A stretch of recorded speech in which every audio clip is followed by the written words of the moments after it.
Hello people, namaste, welcome back to my channel. In this video, I will discuss about the miscellaneous GIT infections from microbiology. In previously, I discussed about the some of the bacterial infections. So now I will discuss about the miscellaneous bacterial infections like Helicobacter, Campylobacter, Clostridium difficile, and one of the important gastrointestinal infection is plague. So these are the three miscellaneous infections of GIT. So first of all, we should discuss the morphology of all these four. So sorry, Helicobacter morphology is these are generally GIT means Enterobacteriaceae family. Enterobacteriaceae family means gram negative bacilli. All are gram negative bacilli. So Helicobacter is gram negative bacilli. This is also Campylobacter is gram negative bacilli, and Clostridium difficile is also this is gram positive bacilli. Exception, Clostridium difficile is gram positive bacilli. And here Yersinia is called Yersinia pestis is called plague. So Yersinia are of two types: Yersinia pseudotuberculosis, Yersinia enterocolitica, Yersinia pestis. These pseudotuberculosis and enterocolitica called as Yersiniosis, and Yersinia pestis is gram negative Coccobacillary pleomorphica. It is gram negative Coccobacillary pleomorphic. So first of all, we should discuss about the morphology. So it is gram negative bacilli. Helicobacter can cause peptic ulcer and gastrocarcinoma. Because Helicobacter is intestinal, it causes peptic ulcer and gastric carcinoma.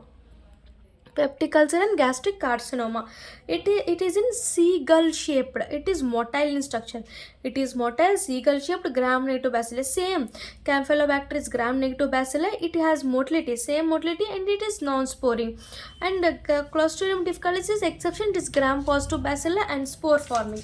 It is spore forming. This is non-spore forming. Clostridium difficile is spore forming. Next, pseudotuberculosis, enterocolitis, or Yersiniosis, we can call them as. But pestis is gram negative Coccobacillary pleomorphic, means all shapes, all cocci, bacilli, Coccobacillary, all are present in Yersinia pestis. Okay, next we should discuss about the pathogenesis. What is the pathogenesis of all these? Generally, Helicobacter has two types of pathogenesis. First, colonization, then induced pathological changes. What is this colonization? What is colonization? Colonization means colonization occurs. Colonization occurs because of motility of the bacteria. First point is because of motility of bacteria. Next one, because of acid resistance. Because acid resistance like urease, amidase, and arginases are released. Then because of ureases, urea is converted into ammonia by using urease. Then ammonia is toxic to our body. So because of motility, because of acid resistance of these Helicobacter, and adhesion properties also present in Helicobacter, and resistance to oxidative stress because they are free radical resistance. Helicobacter is free radical resistance. These are leads to colonization. Next, after the colonization, it leads to induced pathological changes. What are induced pathological changes? First of all, they have some toxins like VECA, vacuolating cytotoxin, KAGA, cytotoxin associated genes. KAGA, VECA. VECA means vacuolated cytotoxin. KAGA means cytotoxin associated gene. This vacuolated cytotoxin formation of vacuoles in the epithelial cells. They form the vacuoles in the epithelial cells. And coagulated associated gene leads to cytoskeleton rearrangement, host cell morphology changes, expression of proto-oncogenes. These are the induced pathological changes, VICA and KAGA. Accumulating cytotoxin associated gene. And others are they have molecular mimicry. Same LPS of lipopolysaccharide of H. pylori is similar to the gastric parietal cells, so they have molecular mimicry. And alternation in gastric mucosa, damage of protective functions, and host factors, release of host factors, cytokines, interleukins, environmental factors also, smoking diet. Because of this also there is a pathological change in the stomach, like stomach. Okay, these are the pathogens: colonization and induced pathological changes. First, so you should remember this colonization because of they have motility, they have what is it, acid resistance and adhesion property and resistance to oxidative stress. Induced pathological changes are Vaika, Khaga. Next, molecular mimicry and alteration in mucosal membrane. Environmental factors, host factors. This is the pathogenesis of Helicobacter. Next, Campylobacter. Campylobacter pathogenesis is a motility of the strain because same they have motility and capacity to adherent and release of toxins and protease capsule like structures like S layer protease capsule like structure. Because of these toxins and capsule like structures and capacity to adherence and motility of strain, these are the pathogenesis of Campylobacter. Next, Clostridium difficile. What is the Clostridium difficile pathogenesis? It generally occurs because of prolonged hospital stay, and prolonged antimicrobial use. Because of more usage of antimicrobials or more stay in hospitals, and toxic productions like enterotoxin, cytotoxin. Enterotoxin A, cytotoxin B. When A and B are secreted in the intestine, it leads to glycosylate, the GTP acting binding protein. Where the GTP acting binding protein undergoes glycosylate, then it leads to disruption of the cytoskeleton. Because of cytoskeleton disruption, it leads to diarrhea and pseudomembrane formation. Important one. Diarrhea and pseudomembrane formation occurs in Campylobacter difficile. Clostridium difficile.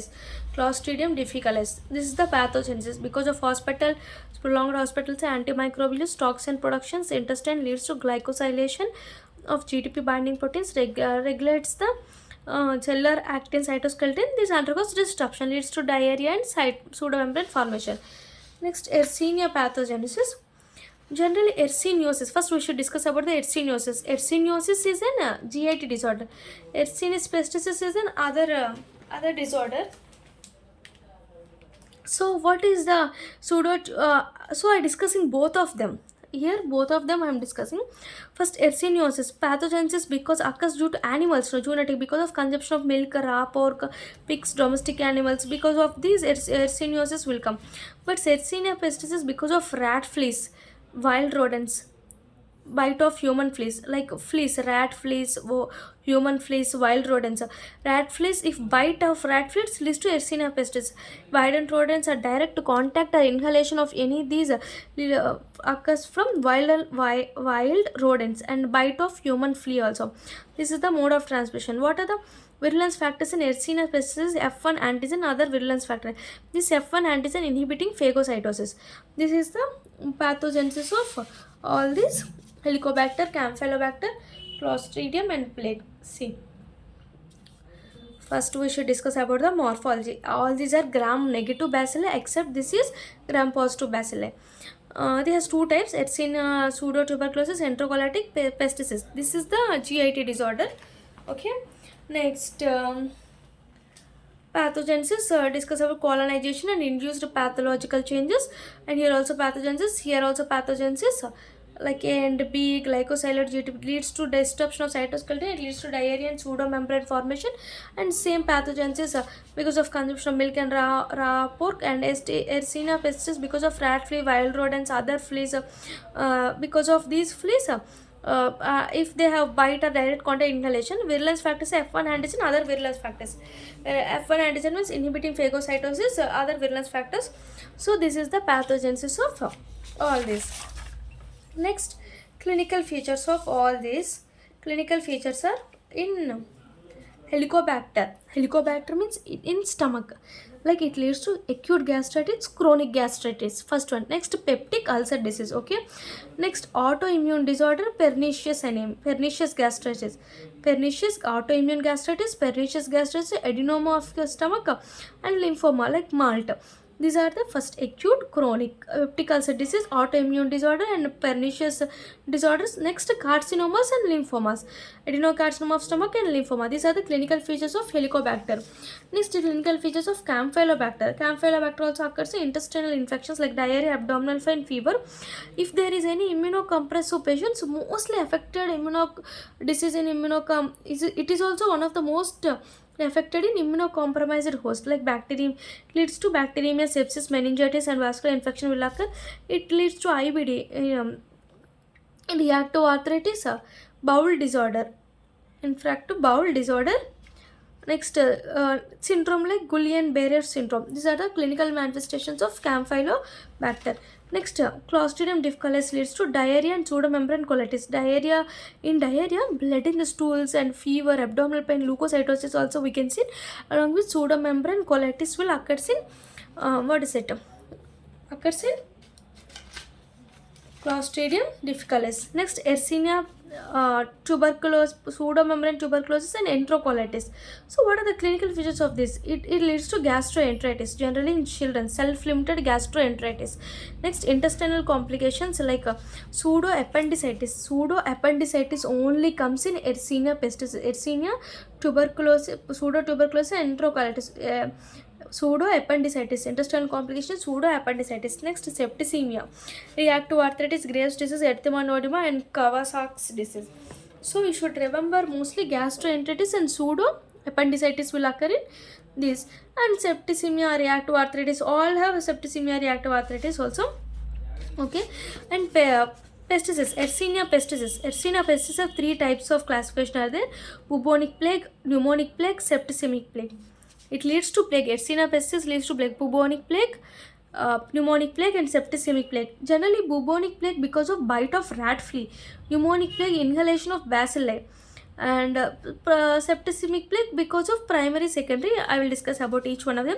First, bubonic plague because of bite of rat flea. Rat flea bite occurs. Bite by the rat flea leads to bubonic plague. What are the clinical? How the bacilli pass through the local lymphatics. Local lymphatics passes and reaches the regional lymph nodes and multiply. Regional lymph node multiply. So incubation period is 2 to 7 days. It clinical features fever, malaise, and headache, and painful lymphadenitis. And buboes are found. Buboes are tender lymph nodes. Regional lymph nodes undergoes tense, tender, and swellings. So it leads to buboes. It called as buboes because of regional lymph nodes undergoes tense, tender, and swelling. It called buboes, and painful lymphadenitis, fever, malaise, headache will occur. Next, pneumonic plague is inhalation of bacilli. These bacilli undergoes inhalation. Because of this bacilli, because of bite, this bacilli enters into the lymphatics. Because of bacilli, inhalation of bacilli, it enters into the lungs. Incubation period is 1 to 3 days, and clinical features like fever, headache, respiratory symptoms will occur because of lungs. Here, because of lymphatics, buboes will form. The lymph nodes undergoes tense, tender, and swelling. Lymphadenitis also. Next, septicemic plague are primary septicemic, secondary septicemic. In primary septicemic, because of accidental laboratory infections. If there are any accidental laboratory infections, it leads to primary septicemic infection. In secondary, if secondary septicemic infection because of bubonic or pneumonic, any one of them is also called septicemic plague. Incubation period is same as bubonic, 2 to 7 days. And what are the clinical features? Septicemic means blood means hemorrhages. Hemorrhages in skin and mucosa occurs. Because of hemorrhages in skin and mucosa, it leads to gangrene. It's called black death. This stage is called black death stage. Black death stage means it undergoes gangrene. These are the clinical features of bubonic plague, pneumonic plague, septicemic plague. Okay, understand? Next, I will discuss about the lab diagnosis of each one of them. First of all, Campylobacter, Helicobacter, Clostridium difficile, and Yersinia. What are the lab diagnosis? Lab diagnosis are okay. I will discuss lab diagnosis in another video. Please subscribe my channel and please support us. Thank you.